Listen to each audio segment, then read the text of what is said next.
देश के 75वें गणतंत्र दिवस के अवसर पर शुक्रवार रूपनारायणपुर तृणमूल कांग्रेस पार्टी कार्यालय में राष्ट्रीय ध्वज फहराया गया। इस दौरान बाराबनी विधायक विधान उपाध्याय के निर्देश पर ब्लॉक के कई छात्रों को किताबें दी गई।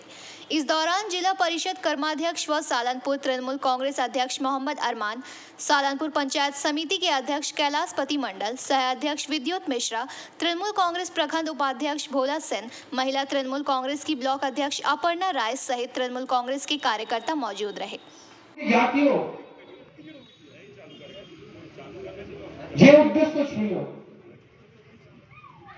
যেভাবে বিগত 14 আগে যে সরকারগুলো আমাদের দেশের পরিচালনা হচ্ছিল, ডেভেলপমেন্ট উন্নয়নের সাথে সাথে মানুষের মধ্যে ভালোবাসা এটা কিন্তু কখনো আঘাত পায়নি। কিন্তু আজকে খুবই দুঃখের বিষয় যে মানুষের যে আসল যে সমস্যাগুলো আছে এগুলোকে ইগনোর করে, এগুলোকে সাইডে রেখে মানুষকে বিভ্রান্ত করে একটা অন্য দিশাতে দেশকে নিয়ে যাওয়ার চেষ্টা হচ্ছে। এই জায়গা থেকে কিন্তু আমাদেরকে ভাবতে হবে, বুঝতে হবে আমাদের জীবন খুবই সাময়িক, খুবই কিছু দিনের, কিছু বছরের জীবন। এই আকাশে পৃথিবী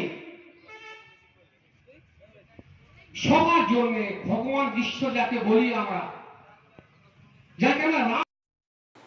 सालनपुर से राहुल तिवारी की रिपोर्ट, PBTV न्यूज।